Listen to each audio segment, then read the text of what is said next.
오늘 주시는 하나님의 말씀은 시편 103편 1절부터 11절까지 말씀 보시겠습니다. 할렐루야. 오늘 이 시편 103편은 다윗의 시라고 소개가 되어 있습니다. 참 이 103편 너무나도 아름다운 시입니다. 이 103편은 우리 하나님이 어떤 하나님이신가?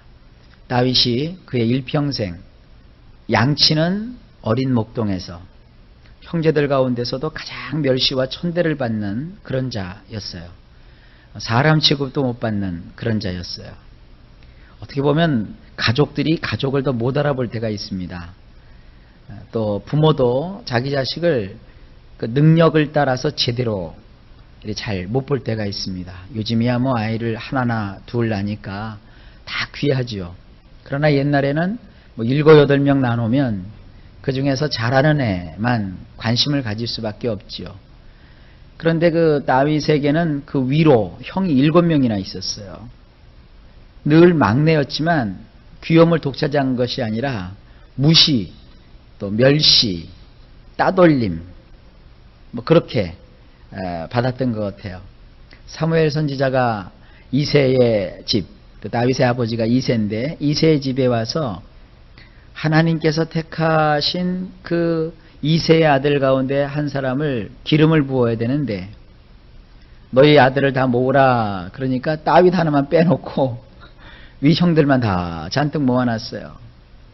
그러니까 위에 첫째 형은 굉장히 아주 사람이 풍채도 있고 장군처럼 생겼고 뭐 어쩐나 봐요. 생긴 것도. 그래서 사무엘도 눈으로 보기에 참 좋았어요.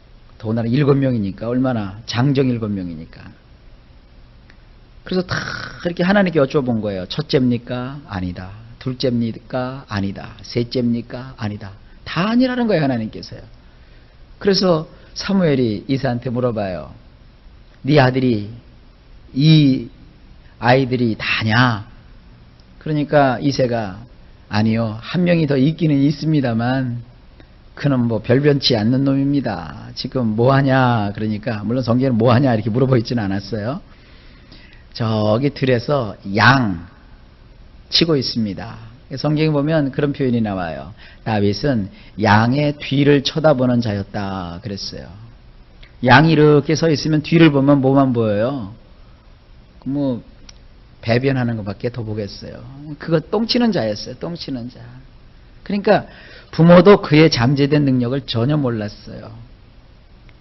그런데 성경을 보니까 다윗이 기록한 많은 시편이 언제 영감을 얻었느냐 하면 그가 양을 치면서 양의 똥을 치면서 양을 돌보면서 그 양이 막 그 지저분하게 해놓은 것을 목자의 심정으로 양을 깨끗하게 이렇게 닦아주고 씻어주고 고쳐주고 또 이리에게서 또 악한 맹수에게서 양을 보호하면서 다윗은 거기서 자기의 목자가 되셔서 자기를 이렇게 지켜주시고 보호해 주시는 하나님을 그가 발견해요. 그래서 거기서 하나님을 노래했다고요. 그러니까 그 말째를 데려오니까 하나님께서 사무엘에게 바로 그다. 내가 찾던 아이가 바로 그다. 그에게 기름을 부어라. 그래서 그에게 기름을 부었어요. 그러한 그 다윗은 일평생 양치는 목동에서부터 장군이 되고 그리고 장군이 되어서 하여간 한 10년 세월 정도 되는 그 세월을 아주 어려운 고비 가운데서 죽음의 위기를 이게 넘으면서 그가 고통스러운 나날을 보내요. 그런 다음에 하나님께서 그를 이제 왕으로 세워주시고 그래서 그야말로 입지전적인 인물이죠. 아무것도 없는 데서 일어나서 가장 높은 권좌에 오르고 또 그가 권좌에 올랐을 때에 그 나라는 그 주변 국가들이 다 그 다윗에게 와서 조공을 바칠 정도로 그렇게 강대한 나라가 되었어요. 그랬던 이 다윗이 일평생 자기와 함께 하셨던 하나님에 대해서 오늘 시편 103편에다가 집중적으로 하나님의 어떠하심을 여기다가 담아놓았어요. 이것은 어떤 시인이 그냥 머릿속으로 상상하여서 하나님은 이랬으면 좋겠다, 이랬으면 좋겠다가 아니라 경험한 경험자가 내가 하나님을 경험해보고 보니까 하나님은 이런 분이십니다. 이런 분이십니다. 이런 분이십니다. 하고 시편에다가 기록을 해놓은 거예요. 이건 무슨 얘기냐 하면 우리도 역시 하나님을 믿잖아요.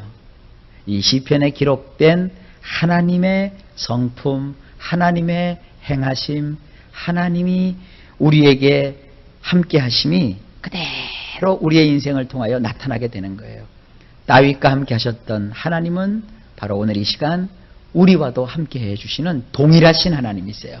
예수님은 어제나 오늘이나 영원토록 동일하시다 그랬어요. 그 동일하신 하나님께서 오늘 이 말씀 그대로 우리에게 찾아오셔서 놀라운 일을 이루실 줄로 믿습니다. 시편 103편 내용이 좀 기니까 이것을 절반으로 뚝 잘라가지고 오늘은 11절까지 말씀만 보겠습니다. 1절에 보면 내 영혼아 여호와를 송축하라. 내 속에 있는 것들아 다 그 성호를 송축하라 그랬어요. 원문은 이렇게 되어 있습니다. 찬양하라. 나의 뇌패시야 여호와를. 또한 내 안에 있는 모든 것들아 그분의 거룩하신 이름을. 하나님을 향하여 송축하라. 이건 이제 쉽게 얘기하면 요즘으로 하면은 찬양하라 이런 뜻이에요. 찬양하라. 나의 뇌패시야. 나의 영혼, 나의 정신, 나의 육체, 나의 모든 것들아. 누구를 찬양하라? 여호와를 찬양하라. 또한 내 속에 있는 모든 것들아. 내 안에 있는 모든 것들아. 그분의 거룩하신 이름을 찬양하라. 2절입니다. 내 영혼아 여호와를 송축하며 그 모든 은택을 잊지 말지어다. 원문을 보면 이렇습니다. 찬양하라 나의 뇌패시야 여호와를. 그리고 잊지 말지어다. 그분이 보답하여 주신 모든 것들을. 하나님께서 우리에게 우리가 별로 잘한 것도 없는데 보답을 해주세요. 여러분 하나님은요 우리가 행한 대로 갚아주시는 하나님이세요. 그런데 하나님은 얼마나 풍성하시냐 하면 우리가요 요만큼밖에 하나님께 한 일이 없어요. 근데 하나님은요 우리가 요만큼 했다고 얼만큼 보답해 주시는 줄 아세요? 우리가 감당할 수도 없을 정도로 엄청난 것으로 보답하여 주시는 하나님이세요. 그걸 잊지 말으라는 거예요. 어떤 사람은 이런 얘기를 해요. 아유 나는 하나님께 열심히 했는데도 하나님은 에게 그것밖에 안 주신대요. 여러분 그거 하나님 잘못 알고 계신 거예요. 하나님은요 우리가 에게 요만큼 했는데 하나님은 와 엄청나게 주시는 하나님이세요. 여러분이 인생을 살아가면서 그런 것들을 경험하게 되실 줄로 믿습니다. 나는 그저 열심히 교회를 다닌 것밖에 없는데 하나님은 나의 삶 속에 상상할 수 없는 일들을 베풀어 주시는 거예요. 여러분 이 세상은요 우리가 예수 믿는 사람들이 살아갈 때 하나님이 우리에게 주신 꿈대로 돼요. 아니 꿈꿨던 것보다 더 많은 것으로 하나님이 우리에게 채워주시는 거예요. 여러분의 그 수고와 여러분의 애씀은 절대로 허사로 돌아가는 게 없어요. 하나님은 이렇게 보답하여 주시는 하나님이세요. 우리 인생을 중간에 딱 잘라놓고 보면 안 돼요. 왜냐하면 중간에 딱 잘라놓으면 어떤 사람은 좋은 일이 있을 때 딱 잘리면 아 좋다. 그렇지만 어떤 사람은 아주 나쁜 일이 있을 때 인생 중간을 딱 잘라놓고 보면 에이 믿어도 별 수 없다 이리 생각을 해요. 하나님을 믿는 거는요 모든 것이 합력하여 선을 이루는 거예요. 쉽게 얘기하면 비빔밥이에요. 비빔밥에 나물 하나씩 밥 하나씩 먹으면 그 무슨 맛이 있어요? 양푼에다가 밥도 넣고 밥도 그냥 넣으면 재미가 없죠. 보리밥을 꼭 넣어야 맛있어요. 보리밥 넣고 거기다가 각종 나물 탁 집어넣고 그 다음에 뭐예요? 고추장 이렇게 넣고 그 다음 뭐가 있어야 돼요? 참기름을 집어넣어야 돼요. 넣어가지고 막 비벼도 비빔밥 비빌 때도 말이죠. 어떤 사람은 젓가락으로 까작까작 비비고 어떤 사람은 수저로 푹푹 비비는데 정말 비빔밥 맛있게 먹으려면 어떻게 돼요? 손으로 비벼야 돼요. 손으로 다 그냥 큰 이 다라이라고 하나요? 큰 다라에다가 해가지고 이렇게 그냥 탁탁 공기에다가 하나씩 떠서 줘야 그게 그렇게 맛있는 거예요. 매운맛, 짠맛, 신맛, 싱거운 맛, 심심한 맛 그게 다 섞여서 기름과 같이 이렇게 버물려지니까 고소하면서도 맛있고 그냥 침이 다 들어가네요. 그런 비빔밥이 되는 거예요. 아 그렇구나. 나의 인생도 그런 거예요. 어떨 때는 인생이 써요. 쓰면 뭐라고 생각하면서요? 쓴바기. 또 어떤 때는 달아요. 달면 이것은 이건 맛 좋은 무슨 뭐 설탕이 잔뜩 들어간 무슨 장아찌 이렇게 자꾸 생각을 하세요. 그래서 하나님께서 인생통에 나를 집어넣으시고 하나님이 손수 비벼서 나의 인생에 맛있는 그 맛을 내게 하시는 하나님이시구나. 그렇게 믿으세요. 그래서 나의 인생은 다 합력하여 어떻게 된다? 선을 이루는 거예요. 그래서 우리 인생은요, 내가 이 세상 살아가는 동안에 모든 날들을 다 합쳐갖고 봐야 되는 거예요. 그래서 인생 중간에 딱 잘라놓고 에이 계시다 안 계시다 왜 해주시느냐 안 해주시느냐 그렇게 하시면 안 돼요. 하나님은 다 합력하여 선을 이루시는 보답해 주시는 좋으신 하나님이세요. 자, 이제부터는 쭉 나가요. 본문이 3절에 정한의 모든 죄악을 사하시며 내 모든 병을 고치시며, 원문은 이렇습니다. 너의 모든 잘못들을 용서하여 주시고 너의 모든 질병들을 고쳐주시느니라. 용서해 주신대요. 글쎄. 그리고 병을 고쳐주신대요. 여러분 이걸 믿으세요. 이 세상 사람들이요, 그 왜 정신병에 걸리고 또 우울증에 걸리고 신경성 질환을 앓게 되느냐, 학자들이 많이 연구를 했어요. 의학도들이. 그런데 거의 일치된 게 뭐냐면 용서치 못해서 그렇대요. 용서치 못하니까 그게 마음에 쌓이는 거예요. 용서는 뭐냐면 잊어버리는 거예요. 등 뒤로 던져버리는 거예요. 다시는 기억지 않는 거예요. 그런데 그게 자꾸 떠오르니까 마음이 괴로워요. 괜히 여러분 이렇게 인생 살다가 마음이 지릿하고 전기 오리듯이 괴로운 게 계속되면 그게 병이 되는 거예요. 근데 하나님은 우리의 잘못을 어떻게 하세요? 용서해 주세요. 그래서 하나님이 나를 용서해 주셨기 때문에 나도 나에게 죄진 자를 용서해 주는 그런 삶을 꼭 살아야 돼요. 우리가 주기도문에 있잖아요. 우리가 우리에게 죄 지은 자를 용서해 준 것처럼 우리의 죄를 용서해 주소서. 이 용서라는 게 그래서 그렇게 큰 능력이 있는 거예요. 용서라는 약은요, 약국에 가서 비싼 돈 들여서 사 먹는 약보다도 더 좋은 약이에요. 오늘도 그 용서의 약을 여러분 사용하세요. 그리고 하나님은 우리의 모든 질병을 고쳐주세요. 뭐 어떤 질병, 감기만 고쳐준다고 안 했어요. 모든 질병을 다 고쳐주신다고 했어요. 그러니까 우리는 병에 걸렸을 때 하나님 앞에 나와서 나의 병을 고쳐주시는 하나님께 모든 것을 아뢰고 간구해야 됩니다. 4절입니다. 내 생명을 파멸해서 구속하시고 인자와 긍휼로 관을 씌우시며, 원문은 내 목숨을 파멸해서 건져내시며 인애와 극한 사랑으로 면류관을 씌워주시며, 5절 좋은 것으로 내 소원을 만족해 하사 내 청춘으로 독수리같이 새롭게 하시는도다. 말씀이 참 아름다운데요, 이게 뜻이 잘 여러분들에게 와닿질 않을 거예요. 근데 원문은 이렇게 돼 있어요. 너희가 원하던 좋은 것으로 배불리 먹여주시어 독수리같이 새롭게 하셨기 때문에 너희로 회춘케 하시는도다. 이게 본래 뜻이에요. 우리가 줄이고 권하고 먹고 싶은데, 여러분 세상에 먹고 싶은 걸 못 먹는 게 얼마나 아픈 건 줄 아세요? 근데 하나님은 우리 인생에 바라고 원하던 좋은 것을 좋은 것으로 최상품으로 해서 우리에게 먹여주시는데, 얼마큼 먹여주시느냐? 배부르게 먹여주세요. 근데 이걸 아셔야 돼요. 배 터지게 먹여주시는 게 아니라 배부르게 먹여준다고 그랬어요. 배 터지게 먹는 건 욕심이에요. 배부르게 먹여주시는 것은 만족감이에요. 그러니까 너무 지나치지 않게 채워주신다고요. 여러분, 하나님은 한 방에 여러분들 로또 딱 당첨시켜가지고 팡 하고 물질을 주실 수도 있어요. 그럼 그건 배가 터지는 거예요. 그러나 하나님은 날마다 날마다 일용할 것을 주시고 나의 인생 속에 시시때때로 필요한 것을 주시고 내가 필요할 때 필요한 것을 채워주시는 거예요. 그러니까 얼마나 감사한지 몰라요. 한꺼번에 탁 주셔가지고 그 감당 못해갖고 배 터져 죽는 것보다는 그때 필요한 만큼 하나님께서 주셔서 타다 쓰는 게 좋은 거예요. 돈 갖고 살림하는 것도 참 보람 있는 일이지만 돈을 맡겨놓고 꼬박꼬박 용돈 타 쓰는 게 더 재미있어요. 돈을 가지고 통장에다 놓고 그거 빼서 쓰는 사람은 늘 걱정이 많아요. 그러나 돈 타서 쓰는 자식은 걱정해요, 안 해요? 안 해요. 그러니까 여러분들이 괜히 인생 내 거라고 가지고 여러분이 휘두르다 보면 여러분 쓰러져요. 그냥 하나님께 그때그때 필요한 만큼 타서 쓰세요. 그럼 뭐 좀 속된 말로 똥줄은 하나님이 타시는 거예요.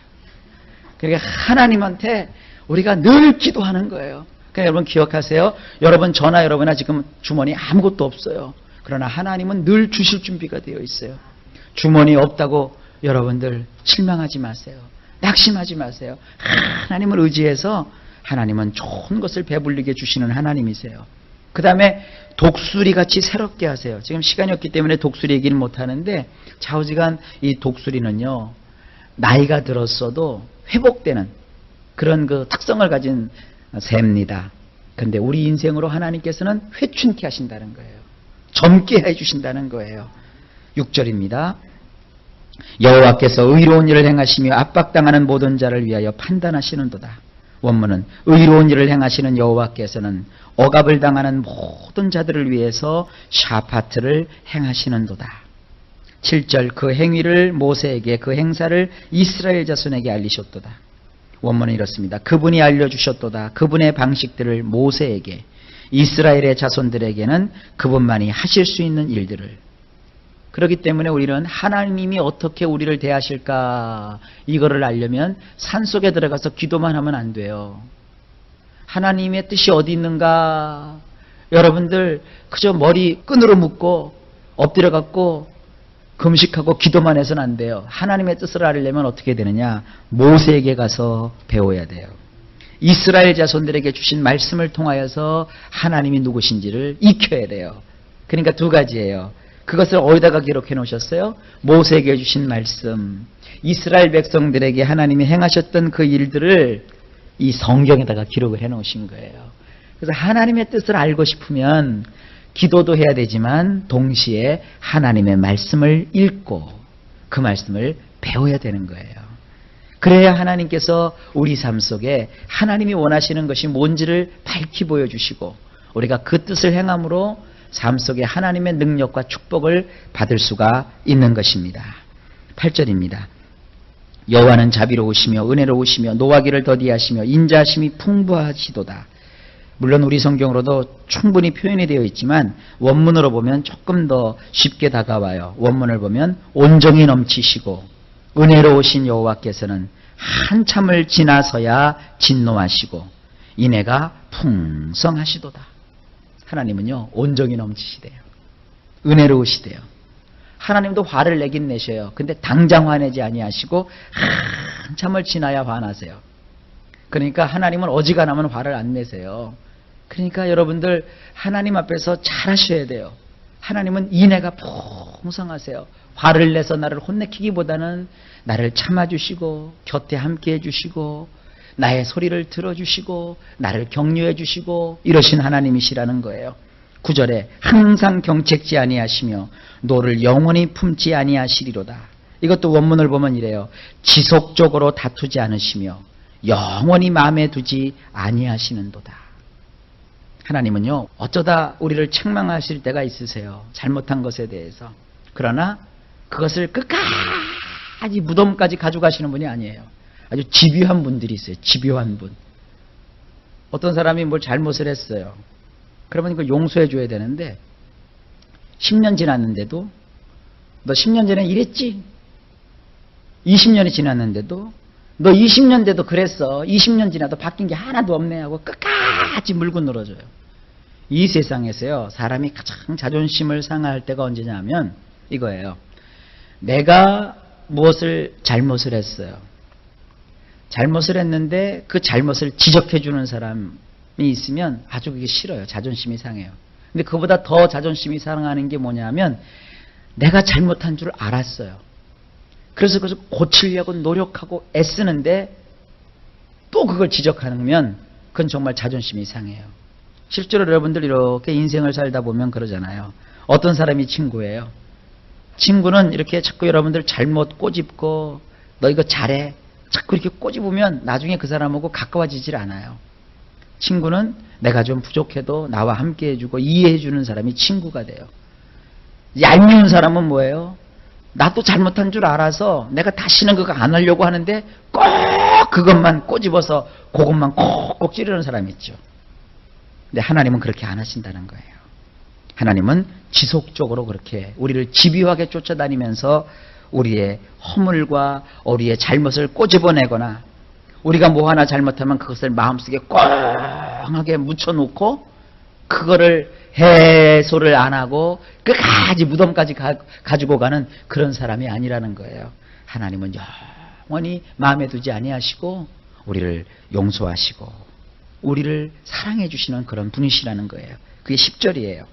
우리의 죄를 따라 처치하지 아니하시며 우리의 죄악을 따라 갚지 아니하셨으니 원문이 이렇습니다. 우리의 죄들을 따라 우리를 다루지 않으시며 우리의 허물을 따라 우리에게 보복하지 않으시는도다. 하나님은요, 여러분이 잘못한 대로 혼내키지 않으세요. 만약에 여기 있는 목사도 목사가 잘못한 대로 하나님이 나를 그대로 갚아주셨으면 전 죽었어요. 안 그렇습니까? 그런데 하나님은 혼내켜도 조금만 혼내키세요. 하나님은 죽어 마땅한 자인데도 그냥 머리에다가 꼴밤 한 대 탁 때리고 마세요. 잘해! 이러신다고요. 여러분 이런 하나님의 손길을 느끼실 수 있어야 돼요. 여러분 인생 속에 어떤 분들은 너무 그 마음이 여려서 그런지 몰라도 많은 잘못을 하면 그냥 하나님 앞에서 어떡하냐고 나중에 노이로제에 걸려요. 그러지 마세요. 하나님께는요 조금 이런 얘기 드리면 죄송한데 약간 사람이 좀 뻔뻔해야 돼요. 잘못했어도 하나님 미안해요. 죄송해요. 나 다시는 안 그럴게요. 나 또 봐주실 거죠? 이렇게 와야 돼요. 다가와야 돼요. 그래서 딸을 키워야 돼요. 무슨 얘기냐고요? 난데없이? 여러분 딸들은 말이죠. 이렇게 가만히 제가 이렇게 딸 키우는 분들 보니까 뭐 이렇게 엄마나 아빠고 좀 이렇게 털어줬어도요. 또 며칠 지나면 또 이렇게 살랑살랑 와요. 와가지고 막 이렇게 안기고 그래요. 사내 놈들은요. 의인하잖아요. 안 봐요. 아, 싫어요. 그리고 끝나버려요. 그래서 이 딸을 키워야 돼요. 신앙도 마찬가지예요. 하나님 앞에 여러분 나올 때 좀 잘못했다고 해서 이제 다시는 안 볼 것처럼 싹 돌리지 마세요. 좀 지나고 내가 잘못했어. 그리고 다시 하나님께 나가는 거예요. 그래서 하나님 나왔어요. 이러고 자꾸 달라붙으세요. 할렐루야. 딱 버팅해갖고 하나님하고 무슨 전투하려고 하지 마시고 그냥 가서 자꾸 아버지의 품으로 막 기어 들어가세요. 잘못할 수 있어요, 여러분. 인생 살다 보면. 그러니까 하나님께로 막 뛰어 들어가세요. 그래서 11절에 이렇게 되어 있습니다. 이는 하늘이 땅에서 높음같이 그를 경외하는 자에게 그 인자하심이 크심이로다. 하늘들이 땅보다 높은 것처럼 그분의 인애가 그분에 대하여 가지는 두려움보다 더 강력하시도다. 지금 제가 드린 말씀이 이거예요. 보세요. 하늘이 땅보다 높지요. 아무리 땅이 높아도 하늘을 만날 수가 없어요. 그렇죠? 마찬가지예요. 우리가 죄를 짓고 하나님이 무서워요. 벌벌 떨어요. 나를 벌 주시면 어떡하나.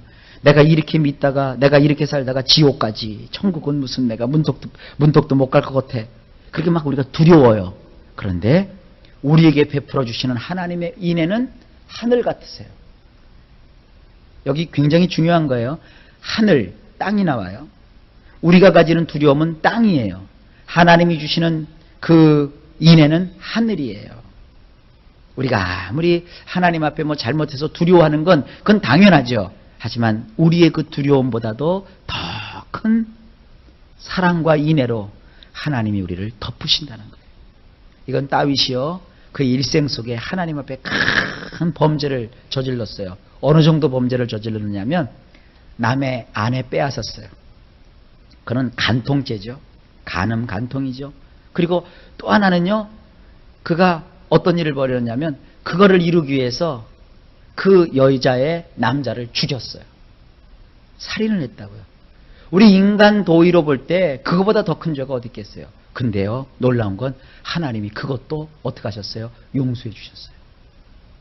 여러분 여기서 우리가 잘 깨달아야 돼요. 뭘 깨달아야 되느냐면 어떤 무시무시한 죄를 졌다 할지라도 극악무도한 죄를 졌다 할지라도 하나님은요, 우리를 용서할 준비가 되어 계세요.